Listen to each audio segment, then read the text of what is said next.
तो आप ये तो समझ गए होंगे कि चर्चा किस पर होने वाली है, लेकिन उससे पहले यानी डिबेट की मैं शुरुआत करूं, आपको दिखाते हैं हालात कैसे हैं इस वक्त अफगानिस्तान में। ये तस्वीर जो आप आई है ये काबुल एयरपोर्ट की, कल रात की तस्वीर आप देख रहे हैं। इसमें आप देखिए कि कैसे तालिबानियों ने एयरपोर्ट पर कब्जा करा है। लोग कैसे भी करके सिर्फ भागना चाहते हैं। यहाँ घबराए हुए लोग, अफरा तफरी का माहौल और खौफ का मंजर इस तरह का है कि लोगों को सिर्फ एक मौका मिले यहाँ से निकलने का तो वो निकल जाए। इन तस्वीरों में महिलाओं की आवाज भी आप सुन पाएंगे, इसमें बच्चे भी हैं तस्वीर में। ये कल रात की तस्वीर है, लेटेस्ट एक्सक्लूसिव तस्वीर है ये तालिबान के कब्जे की अफगानिस्तान में। ये काबुल एयरपोर्ट है जहां पर लोग इकट्ठा हुए थे अपनी जान बचाकर ताकि दूसरे मुल्क सुरक्षित वो पहुंच पाए, लेकिन वहां पर हालात इतने बेकाबू हो गए क्योंकि जो तालिबानी आतंकी हैं वो पहले से ही हथियारों से लैस वहां पर मौजूद थे और कैसे लोगों को डराया धमकाया जा रहा है। इस तस्वीर में इस महिला की आवाज से, चीख पुकार से वहां के मंजर का आप अंदाजा लगाइए। हिंदुस्तान में तालिबान गैंग से आप सावधान हो जाइए। आज देश को सावधान करने वाली सबसे बड़ी बहस हम करने वाले हैं। बहस इसलिए क्योंकि तालिबान से पहले भारत के तालिबानियों से निपटना बहुत ज्यादा जरूरी है, ये आपको समझना होगा। ये जो 4 तस्वीरें आप देख रहे हैं, ये तस्वीरें सिर्फ बानगी हैं, आगे पूरी कहानी आप समझ पाएंगे। भारत के तालिबानियों से निपटना इस वक्त ज्यादा जरूरी क्यों है? बहस इसलिए क्योंकि तालिबान से भी ज्यादा खतरनाक हैं। बहस इसलिए क्योंकि तालिबान से खतरा अब अफगानिस्तान को नहीं, हिंदुस्तान को है। क्योंकि हमारे देश के अंदर जो लोग तालिबान के यार हैं वो हिंदुस्तान के गद्दार हैं, वो आतंक के पीआर हैं। कुल मिलाकर तालिबान के जितने मुरीद अफगानिस्तान में नहीं होंगे ना, उससे ज्यादा तो इन दिनों हिंदुस्तान में देखने को मिल रहे हैं। एक के बाद एक फहरिस्त बढ़ती जा रही है, लंबी लिस्ट है, पर्दा गिर चुका है। तालिबान यू टर्न ले चुका है कि अफगान में तो शरिया कानून ही लागू रहेगा। ये तालिबान से अपडेट है। वहीं पूर्व राष्ट्रपति डरकर भाग गए और अब ये कह रहे हैं कि भागता नहीं तो तालिबान उन्हें भी मार देता। इस खतरनाक स्थिति के बावजूद देश के बड़े शायर मुनव्वर राणा कहते हैं कि वो अफगानियों की तरह यूपी से भी भाग जाना चाहते हैं। मुनव्वर राणा का कहना है कि तालिबानी नहीं, उन्हें अफगानी बोलिए। यानी आपने शरीफुर रहमान का सुना था ना बयान, जो उन्होंने कहा कि वो स्वतंत्रता सेनानी हैं। अब आप देखिए, तालिबान ने अपना मुल्क आजाद करा लिया, ये मुनव्वर राणा ने कहा।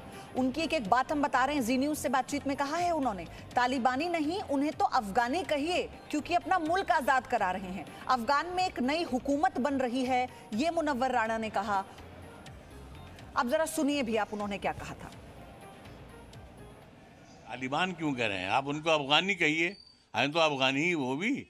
भाई जैसे यहाँ 14 पार्टियां यहाँ हैं, कोई लिबरल है, कोई सेकुलर है, कोई कम्युनल है, हर तरह की पार्टियां, वैसे वहाँ भी पार्टियां हैं। तो why you are going to Taliban, you go to Afghan.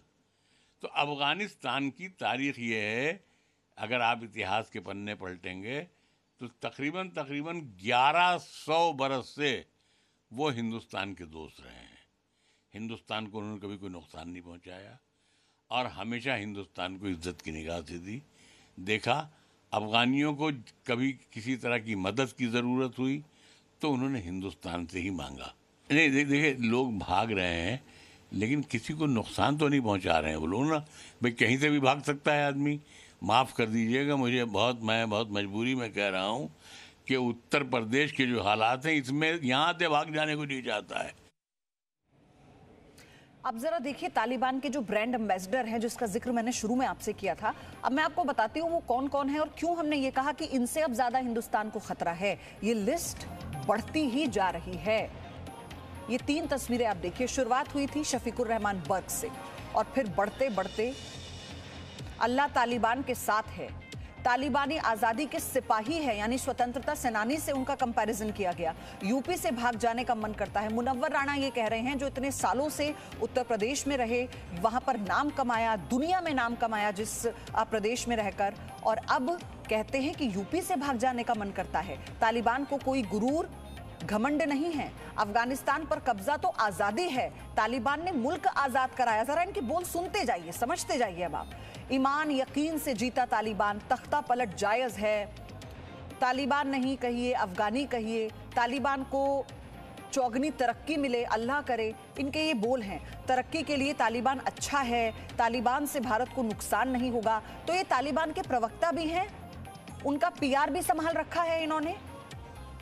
और कैसे अब तालिबान इन्हें एक मुफीद जगह लगने लगी है, इसलिए कह रहे हैं कि तालिबानी मत कहिए, उन्हें तो अफगानी कहिए, वो अपने मुल्क के लिए लड़ रहे थे। अब ऐसे में हमारी चिंता ये है कि ये तालिबान और तालिबानी सोच भारत के अंदर दिखने लगी है।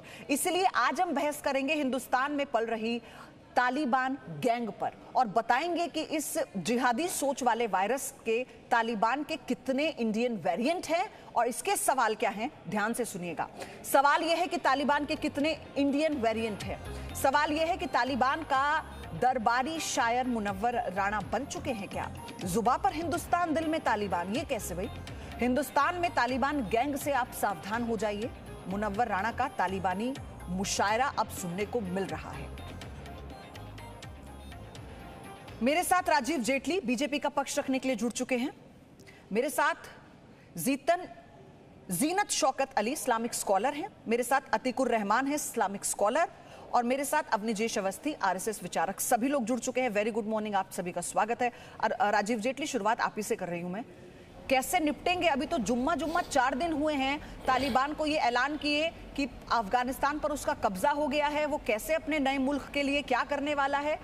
इन तालिबानियों से कैसे निपटेंगे जो देश में बैठे हैं? नहीं, इन तालिबानियों से तो हमारी मुस्लिम बहनों को निपटना है। हमारी मुस्लिम बहनों को देखना है कि ये वही लोग हैं जिन्होंने बरगरा के आपको सड़कों पर खड़ा किया था। ये वही लोग हैं जिनकी विचारधारा और मंशा इस बात की है कोई भी मुस्लिम बहन घर से बाहर ना निकले। ये वही लोग हैं जो उनका समर्थन कर रहे हैं, जिन्होंने जिस तरीके से आपने देखा तालिबानियों ने महिला को हवा में उछाल करके, भीड़ में हवा में उछाल करके उसके साथ बदतमीजी करी। ये उन लोगों को डिफेंड कर रहे हैं जो लोग वहां पर महिलाओं को कह रहे हैं कि अब आप निज़ाम बदल गया, अब आप घर से बाहर नहीं निकल सकती हैं। इस विचारधारा के लोग आपके चैनल पे, आपकी डिबेट पे रोज बैठते हैं, रोज कहीं ना कहीं शरिया को डिफेंड करते हैं, रोज कहीं ना कहीं इस्लामिक आधार पे जो अपने मापदंड होते हैं उसको तय करते हैं। ये सभी लोग आज आपके सामने उजागर हो रहे हैं। इनका भविष्य, इनकी सोच, इनका फ्यूचर किस तरीके का ये चाहते हैं, ये चीज़ें आज अफगानिस्तान में देखने को मिल रही हैं। अफगानिस्तान में जो हालात महिलाओं के हुए हैं, उस हालातों को देख के लगता है कि ये भारत के अंदर बैठे लोग ऐसा भारत चाहते थे, ऐसी भारत की कल्पना करते हैं, ऐसी समाज की कल्पना करते हैं जिस समाज के अंदर इनकी अपनी बच्चियों और महिलाओं के अधिकार छीन लिए जाएं।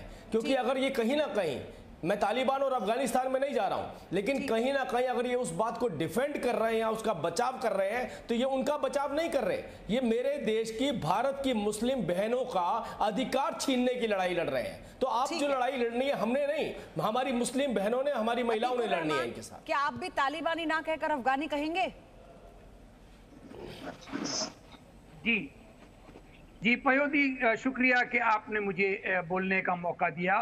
राजीव जेटली जी जो बात कह रहे हैं बिल्कुल सही बात कह रहे हैं। देखिए, ये जितनी भी सोच वाले लोग हैं ये कट्टर सोच है, और कट्टर सोच 21st सेंचुरी के साथ में ना तो मेल खाती है, ना कट्टर सोच हमारे ह्यूमन राइट्स चार्टर के साथ में मेल खाती है, और ना ही ये कट्टर सोच शरिया के नाम पर कुरान के साथ में मेल खाती है। शरिया का गलत इस्तेमाल इन लोगों ने किया है। ये जितने भी हजरात बोल रहे हैं और तालिबान का समर्थन कर रहे हैं, मैं इनको पूरी तरह से कंडेम कर रहा हूं, क्योंकि तालिबान के पिछले 15-20 सालों का रिकॉर्ड कहीं से कहीं तक शरिया के नाम पर कुरान को अंडरमाइन करता है, और कुरान की सीख ये नहीं है। जेटली जी जो बात कह रहे हैं, पयोदी में दावे के साथ कह रहा हूं, पिछले दिनों में आपने देखा यही सोच हमको जंतर मंतर पे भी दिखाई दे रही थी। लेकिन मैं उस डिटेल में नहीं जाना चाह रहा हूं, क्योंकि आज मुद्दा ये है कि भारत का मुसलमान क्या सोच रहा है तालिबान को लेकर। तो मैं आपको साफ तौर पे बता दूं, ना अतीकुर रहमान साहब, भारत का मुसलमान नहीं, भारतीय क्या सोच रहा है, यही फर्क आ गया, यही फर्क आ गया। नहीं, बीच में इसलिए आपको इंटरप्ट कर रहा हूं। भारत का मुसलमान नहीं, भारतीय। आप मुसलमान पहले बन जाते हैं, भारतीय बाद में बनते हैं। ये एक बड़ी समस्या है जिस वजह से तालिबान पैदा होता है। मैं आपसे कह रहा हूँ, भारतीय बन के बोलते तो शायद आपत्ति ना होती, आपने मुसलमान बन के बोला। फिर आऊंगी आपके पास, काउंटर करिएगा। फयोदी मुझे कंप्लीट करने दिया जाए। जी थैंक यू। जेटली जी, मैं वही कहने जा रहा था, आपने बीच में टोक लिया। भारत और भारत का मुसलमान हमारे लिए शरिया नहीं, हिंदुस्तान का संविधान सर्वप्रिय है। मेरा जो शरिया है या मेरा कुरान है, मेरी मस्जिद है छोटी सी, वहां तक के महदूद है। जब तक कि हमारा संविधान मौजूद है, नहीं, मुझे एक बात बताइए, अतीकुर रहमान और भी मेहमान है ना, तो उन्हें भी मुझे इस डिबेट में इन्वॉल्व करना है। मैं आपसे एक सीधा सा सवाल पूछना चाहती हूँ। मुनव्वर राणा ये कह रहे हैं कि मेरा तो उत्तर प्रदेश में रहने का भी मन नहीं करता, तो आप मुझे ये बताइए कि क्या वो जो बोल रहे हैं वो इस हिंदुस्तान का एक भारतीय मुसलमान बोलेगा? कभी भी नहीं, कभी भी नहीं। लेकिन जंतर मंतर पे जो पहले हुआ कुछ दिनों पहले, उसका जवाब जेटली जी को देना पड़ेगा। क्या ये कट्टर सोच वहां पर नहीं है? अब अगर मुनव्वर राणा जी ये कह रहे हैं, तो भारत के सरकार का, यूपी की सरकार का ये फर्ज बनता है कि अगर एक भी इनसिक्योर मुसलमान अपने आप को महसूस कर रहा है, तो उनको बुलाकर पूछा जाए कि आपकी समस्या क्या है। और जंतर मंतर पे जो कुछ भी हुआ, उस जैसी सोच को खत्म करना उतना ही जरूरी है जितना तालिबानी सोच को खत्म करना है। जीनत शौकत अली, आपने सारी बातों को सुन लिया। मैं ये चाहती हूँ कि अभी मुझे ये बताएं कि इसमें इसको दो भागों में अगर हम बांट दें, एक वो जो मुनव्वर राणा कहते हैं कि उनका उत्तर प्रदेश में उन्हें डर लगता है, उनका मन करता है छोड़कर जाने का, और एक बात ये कि अभी वो तालिबान जो प्रेस कॉन्फ्रेंस कर ये कहता है कि महिलाओं को हम सारे अधिकार देंगे, उसी दिन एक महिला की हत्या हो जाती है और फिर ये कहते हैं कि उलेमा तय करेंगे कि महिलाएं पढ़ने जाएंगी या नहीं जाएंगी। सबसे पहले मैं ये कहना चाहूंगी कि इस किस्म की फिलॉसफी और जो तालिबान की है वो पूरी तरह से कंडेमनेशन के काबिल है, फर्स्ट से, क्योंकि उनकी थिंकिंग जो है वो बारबेरिक है और वो एक नेशन को एकदम बैकवर्ड ले जा रहे हैं।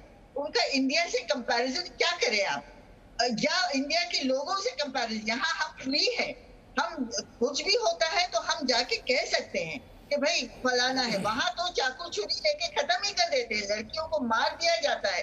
8 बरस के ऊपर अगर आप बुर्का ना पहनो तो आपको आपको बाइकआउट किया जाता है, आपको पनिश किया जाता है, स्टोनिंग टू डेथ और सेक्सुअल अब्यूज। और जो आप कहें वो हो रहा है।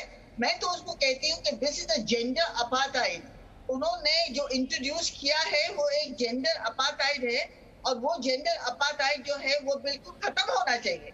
तो हमारा उनका कंपैरिजन आप कैसा कर सकते हो? आज हम टीवी पे आके बोल सकते हैं क्या वो कुछ रास्ते में खड़े रहेंगे, या कि कहीं भी जाके मीडिया पे ताला लगाया गया है, लड़कियों को मारा जा रहा है, और हम दुनिया में we are the largest democracy of this world and we are proud to be Indian. लेकिन जीनत शौकत अली, फिर हम उनका क्या करें जो इंडिया में बैठकर अभी मैंने बार बार ये कहा ना कि अभी जुम्मा 4 दिन हुए हैं तालिबान को ये ऐलान किए कि अफगानिस्तान पे उसका कब्जा हो गया है, और वो लोग जो हिंदुस्तान में बैठकर पीआर संभाल रहे हैं, प्रवक्ता के तौर पर बात कर रहे हैं। ये गलत बात है और मैं ये बात को बिल्कुल कंडेम करती हूँ। इस किस्म की बात होना ही नहीं चाहिए। जो कुछ कहना है वो हमारी गवर्नमेंट करेंगी, जो कुछ करना है वो हमारी गवर्नमेंट करेंगी, उनके साथ साथ हमको चलना है। और हमारे पास आंखें हैं, हमारे पास खुदा ने अकल दी है। वो अकल से आप देखें कि तालिबान की हिस्ट्री क्या है, ये कहाँ से आए हैं। अनएजुकेटेड लोग, जहाँ कोई कॉन्स्टिट्यूशन नहीं है, तो इनका कंपैरिजन हमसे करना वो तो गधे और घोड़े के बराबर है। तो द होल थिंग इज इस किस्म के लोग जो है वो, मैं उनको कंडेम करती हूँ। इस किस्म के स्टेटमेंट्स अगर मुसलमान की तरफ से जो आ रहे हैं, I totally absolutely condemn the statement. They should not be made now और ever. Okay okay, because there is no comparison. Avanijay Srivastava, अभी कुछ समय पहले तक, जब तक हम ये जब देख रहे थे ना कि पाकिस्तान को जवाब नहीं दिया गया था, तो पाकिस्तान की यही वो चेहरे हैं जो हिमायती करते हुए नजर आते थे। लेकिन पाकिस्तान को जो हिंदुस्तान ने जवाब दिया, उसके बाद इन सबके मुंह बंद हुए। लेकिन ये तालिबान का जो नया चैप्टर ओपन हुआ है, इसमें सब अपने हाथ धोना चाहते हैं, फिर से ये अपने बिलों से निकल आए। पैदी जी देखिए, मैं शुरू से कहता रहा हूं, यहाँ पर अतीकुर रहमान और जीनत शौकत अली, ये दोनों भी मुस्लिम हैं, लेकिन इन्होंने बिल्कुल, इसलिए मैं कहता हूं हिंदुस्तान का मुसलमान जो है 99.9%, 99.9, इनकी जो नेतृत्व है, जो लीडरशिप है मुसलमानों की जिनके हाथों में है, वास्तव में दिक्कत उनके साथ है। हिंदुस्तान का मुसलमान नहीं चाहता, उनके साथ अपने आप को नहीं जोड़ सकता। और जिस खुले वातावरण में रह रहा है, जिस समानता के साथ रह रहा है, मैं कहता हूं कि पूरे दुनिया के मुसलमान ये कहते हैं कि सबसे ज्यादा खुशहाली में हिंदुस्तान का मुसलमान है। जहां तक रही बात मुनव्वर राना की, हो सकता है उनको डर लगता हो, अपने भाइयों से डर लगता हो, भाइयों के साथ जो उनका झगड़ा हुआ उसकी वजह से वो उत्तर प्रदेश से भागना चाहते हो। तालिबान यहाँ जैसे भाग करके कहा अफगान जाएंगे तो पहले उनको दाढ़ी रखनी जिस प्रदेश में रहे, जहां से उन्हें शोहरत मिली, उन्हें दौलत मिली, उन्हें लोगों ने सराहा, एक आपराधिक मामला जिसमें पुलिस ने कार्रवाई कर दी, तो आप ये कहते हैं आपको उत्तर प्रदेश में डर लगता है? कहाँ जाएंगे फिर आप? देख लीजिए ना, वो शायरी जो है, वो शायरी जो सिर्फ है वाहवा पाने के लिए, दिमागी स्तर पर नहीं है। वो माँ पर कविताएं लिखते हैं और महिलाओं के साथ जो तालिबान कर रहा है। अभी कल मैंने एक तस्वीर देखी, आज सुबह देखी है मैंने, कि अफगानी एयरफोर्स के एक महिला कमांडर पूरी तरह लहूलुहान, और सिर्फ इस तरीके से नहीं, पत्थरों से मारा जा रहा है उसको सामने खड़े करके। ये है वास्तविकता वहां की। बिल्कुल। और मुनव्वर राणा को बहुत अच्छा लगता है, ये बहुत अच्छा लग रहा है, उनको बहुत अच्छा लग रहा है। मुझे लगता है कि शायरी में वो कहेंगे ना, कोई शेर कहे ना इस पे कि पत्थर से मार मार के। और ये तो वो है मुस्लिम पर्सनल लॉ बोर्ड के व्यक्ति हैं जो कहते हैं कि महिलाओं में अक्ल आधी होती है, इसलिए उनकी गवाही भी आधी मानी जाती है। ये कोर्ट में कह चुके हैं ये। इसलिए पयोधी जी, बड़ी साफ सी बात है कि तालिबानी सोच है। तालिबान अफगानिस्तान में होंगे, लेकिन तालिबानी सोच के कुछ लोग हिंदुस्तान में है और वो उसी मानसिकता में जी रहे हैं, और हिंदुस्तान की महिलाओं को, मुस्लिम महिलाओं को भी उसी दृष्टि से देखते हैं।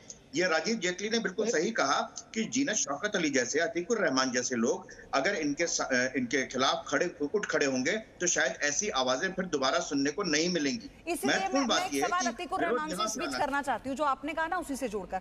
अतीकुर रहमान, ये लोग अपने आप को मसीहा बताते हैं मुसलमानों का, मैं चाहती हूँ आप लोग बताएं, ये लोग तो एक्सपोज होते हैं ये सब स्टेटमेंट देके, क्या वाकई ही हिंदुस्तान का मुसलमान इन्हें अपना मसीहा, इन्हें अपना प्रतिनिधि बनाएगा? ये इस लायक है?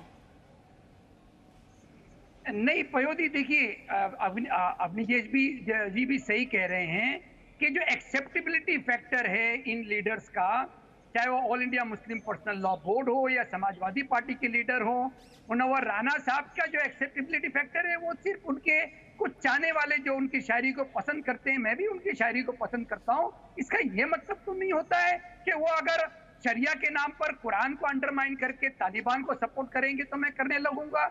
यहाँ पर देखिए फैक्टर सिर्फ इतने हैं कि लिबर्टी, इक्वालिटी, फ्रेटर्निटी को जिसने अंडरमाइन करने की कोशिश की 21st सेंचुरी के अंदर, वो 21st सेंचुरी के लोगों को पसंद नहीं आएगा, उनको उखाड़ फेंकेंगे। चाहे वो सत्ता में आने की कोशिश हो, चाहे वो शायरी में पॉपुलैरिटी की कोशिश हो, या कोई पॉलिटिकल माइलेज ड्रॉ करने की कोशिश हो, एक्सेप्टेबिलिटी फैक्टर इन लोगों को नहीं मिल सकता। 21st सेंचुरी का जो युवा है वो लिबर्टी, इक्वालिटी और फ्रेटर्निटी में विश्वास करता है, वो उस यूनिवर्सल एक्सेप्टेबिलिटी में विश्वास करता है जहां पर किसी का भेदभाव ना हो, जहां पर वुमेन राइट्स को अंडरमाइन करने की कोशिश। मैं ये कह रही हूँ जीनत शौकत अली, मैं ये कहती हूँ आप जो हिंदुस्तान में बैठकर ये जो बयान देते हैं, आप अगर तालिबान जाते हैं, आपको लग रहा है कि आप लोगों के लिए बहुत मुफीद जगह बन चुकी है तालिबान, बहुत प्रेम आ रहा है, उसके प्रवक्ता बनकर आप बात कर रहे हैं, वहां जाकर इस तरह की खिलाफत कीजिए, आप वहां जाकर इस तरह के बयान दीजिए, तो आपको पता लगेगा कि क्या होता है लोकतंत्र में अधिकार, क्या संविधान ने आपको हिंदुस्तान में अधिकार दिए हैं। बिल्कुल सही है, बिल्कुल सही है। हमारे संविधान ने हमको पूरे अधिकार दिए। We are the best constitution in the world today, that is what I think. और मैं आपको ये बताना चाह रही हूँ कि वहां जाके आप जबान हिलाओ तो आपका गला काट देते हैं। अब मीडिया वाले जो लड़कियां जो जाते हैं उनको खत्म कर देते हैं, सेक्सुअल अब्यूज है, रास्ते में स्टोन करते हैं। ये पुरानी बातें जो है, ये इस्लाम का एंटी इस्लामिक शरिया, जो शरिया ये कह रहे हैं, तो कौन सी शरिया में तो ये, कुरान में तो ये लिखा है कि तुम अपने आप को एजुकेट करो। सबसे पहली रेवलेशन कुरान शरीफ की ये है कि तुम इकरा यानी कि read and write in the name of your lord. और रसूल प्रॉफिट ने कहा है seek knowledge, it is the duty of every man and woman to seek knowledge. तो ये कौन सी शरिया की बात कर रहे हैं जब ये आप लड़कियों को स्कूल जाने नहीं दे रहे, आप मैटरनिटी होम्स को मार रहे हैं। आपको पता है कि जो प्रेग्नेंट वुमेन है उन पे भी अटैक्स हो रहे हैं, जो स्कूल टीचर्स है उन पे भी अटैक्स हो रहे हैं, जो सोशल वर्कर्स है और जो तालिबान के खिलाफ एक बात कहे तो उनका गला काट देते। तो हम ऐसी थोड़ी बात कर सकते हैं वहां जाके। तो ये सब हमको लेकिन ये शुक्र सब तो अदा करना एक्सपोज चाहिए। हो गए ना हमारी कंट्री में ये जीनत सब शौकत नहीं अली, है। अच्छा हुआ ये लोग हमारी एक्सपोज हो कंट्री गए। में ये जो तालिबानी वेरिएंट छिपे बैठे थे, इनका एक्सपोज होना इसलिए जरूरी था ताकि हमारी मुस्लिम महिलाएं, आपने जो बात कही, हमारे देश की मुस्लिम महिलाएं ये तय कर पाएंगी कि जिन तालिबानी आतंकियों को ये स्वतंत्रता सेनानी कह रहे हैं, जिन तालिबानियों को ये अफगानी कह रहे हैं और ये कहते हैं कि अल्लाह उन्हें बरकत दे, तो अब आप सोचिए ये आपके लिए कितना सोचते होंगे जब बात बुर्के की आती है, जब बात शिक्षा की आती है, जब बात 3 तलाक की आती है, तो इनकी मंशा क्या रही होगी, इस बात को जरा अब आप गौर से सोचिएगा। आप सभी का बहुत धन्यवाद हमारे साथ जुड़ने के लिए। इस चर्चा में समय थोड़ा ही था, चर्चा बड़ी हो सकती थी, लेकिन फिर भी कैसे अपना अपना पक्ष सभी ने रखा। अतीकुर रहमान को आपने सुना और जीनत शौकत अली को सुना। कभी कभी विचार अलग होते हैं, लेकिन जब बात देश की आती है तो सब एक होते हैं। Presenting B News app, available on Google Play and App Store. Download it now.